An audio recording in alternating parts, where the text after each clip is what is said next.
Jemaat yang dikasihi oleh Tuhan kita Yesus Kristus, Shalom dan selamat pagi buat kita semua. Sebelum kita mendengar firman Tuhan, marilah kita berdoa. Terpujilah namamu ya Allah di dalam Yesus Kristus. Kami bersyukur di pagi ini atas anugerah Tuhan yang menyertai dan memberkati kami, serta memberikan hari yang baru bagi kami untuk dapat melakukan segala aktivitas kami dalam satu hari ini. Kami ingin disapa oleh firman-Mu. Berfirmanlah Tuhan, sebab kami siap untuk mendengarkan. Dalam nama Yesus kami berdoa. Amin. Firman kehidupan di pagi hari ini tertulis dalam 2 Korintus 1 ayat 3-4. Terpujilah Allah, Bapa Tuhan kita Yesus Kristus, Bapa yang penuh belas kasihan dan Allah sumber segala penghiburan, yang menghibur kami dalam segala penderitaan kami, sehingga kami sanggup menghibur mereka yang berada dalam bermacam-macam penderitaan dengan penghiburan yang kami terima sendiri dari Allah. Demikian firman Tuhan. Saudaraku yang dikasihi Kristus, penghiburan adalah sesuatu atau perbuatan yang dapat menyenangkan hati, sehingga seseorang bersukacita, atau dapat menyejukkan hati sehingga seseorang merasa nyaman dan tenang, atau seseorang yang dapat memberi semangat atau motivasi sehingga seseorang tidak putus asa atau pesimis. Tidak ada manusia yang tidak pernah bersedih, menangis, terluka, galau, gelisah, atau mengalami konflik batin, putus asa, atau pesimis.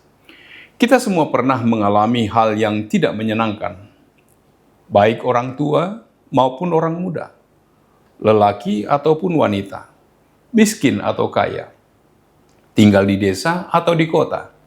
Bahkan para hamba Tuhan seperti Musa dan Elia pernah mengalaminya. Yesus juga pernah mengalaminya ketika dia berada di Taman Getsemani. Tidak ada seorang pun yang tidak pernah mengalami keadaan yang tidak menyenangkan. Hanya porsi dan tingkatannya saja yang berbeda. Juga cara mereka menyikapinya dan mencari solusinya yang berbeda. Ada orang yang mengalami hal yang tidak menyenangkan hanya sekali. Ada yang sering, ada yang sudah berlangganan. Yang lebih memprihatinkan, ada orang yang terus-menerus secara permanen mengalami hal-hal yang tidak menyenangkan. Di sini tidak ada yang perlu diperdebatkan atau dipermasalahkan tentang orang yang mengalami hal yang tidak menyenangkan. Satu hal yang pasti dalam 1 Korintus 10 ayat 13 dikatakan, pencobaan-pencobaan yang kamu alami ialah pencobaan-pencobaan biasa, yang tidak melebihi kekuatan manusia. Sebab Allah setia, dan karena itu Ia tidak akan membiarkan kamu dicobai melampaui kekuatanmu. Pada waktu kamu dicobai, Ia akan memberikan kepadamu jalan keluar, sehingga kamu dapat menanggungnya. Artinya, bila orang mengalami hal yang tidak menyenangkan dalam tingkatan kelas ringan, berarti kemampuan orang tersebut dalam menanggungnya kecil. Demikian sebaliknya. Jika seseorang mengalami pencobaan terus-menerus, berarti kemampuan orang tersebut cukup besar untuk menanggungnya. Jadi masalahnya bukan apakah seseorang mengalami hal yang tidak mengenakan sekali saja atau permanen, ringan atau berat. Masalahnya adalah bagaimana seseorang menyikapinya dan mencari solusi agar dia dapat terhibur dan keluar dari keadaan itu. Orang yang percaya mendapat penghiburan hanya dari Tuhan Yesus Kristus, sebab Yesus Kristus adalah sumber segala penghiburan. Penghiburan dari Tuhan Yesus tidak bersifat semu, sementara atau musiman, tetapi bersifat nyata, permanen, terus-menerus, dan up-to-date.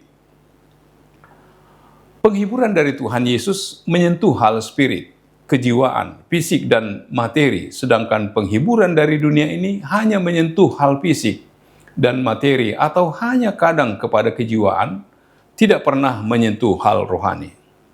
Penghiburan dari Tuhan Yesus bersifat universal, dapat dinikmati siapa saja, dan dapat dirasakan di mana dan kapan saja. Sedangkan penghiburan dari dunia ini hanya dinikmati mereka yang mampu dan mapan secara materi, yang punya cukup uang, dan tidak bisa dinikmati di mana dan kapan saja. Penghiburan dari Tuhan Yesus sempurna, utuh, menyeluruh, dan selalu memuaskan, sedangkan penghiburan dari dunia ini selalu ada kurangnya, tidak utuh, tidak menyeluruh, hanya sebagian saja dan sering tidak memuaskan. Kita yang sudah menerima penghiburan dari Tuhan Yesus diubah menjadi alat penghiburan bagi orang lain. Penderitaan yang kita alami dipakai Tuhan untuk meneguhkan iman percaya kita kepadanya. Penghiburan yang kita terima dari Tuhan melatih kita untuk memiliki empati, belas kasihan, dan pengalaman rohani. Oleh karena itu, seluruh kehidupan kita patut memuji dan memuliakan Tuhan yang mempercayakan tugas yang mulia itu. Amin. Marilah kita berdoa. Bapa di surga, kami bersyukur atas firman-Mu. Terpujilah Engkau, Bapa yang penuh belas kasihan, dan Allah sumber segala penghiburan. Engkaulah yang memberi penghiburan kepada kami, memberi penguatan, sehingga kami mampu menjalani kehidupan kami dengan berbagai masalah yang tidak menyenangkan dalam kehidupan kami. Engkaulah ya Tuhan yang menghibur dan menguatkan kami, sehingga kami dapat merasakan sukacita dalam penyertaan kasih-Mu. Terpujilah nama-Mu, dalam nama Yesus kami berdoa dan mengucap syukur. Amin. Anugerah dari Tuhan kita Yesus Kristus, kasih setia dari Allah Bapa, serta persekutuan dengan Roh Kudus, kiranya menyertai kamu sekalian. Amin.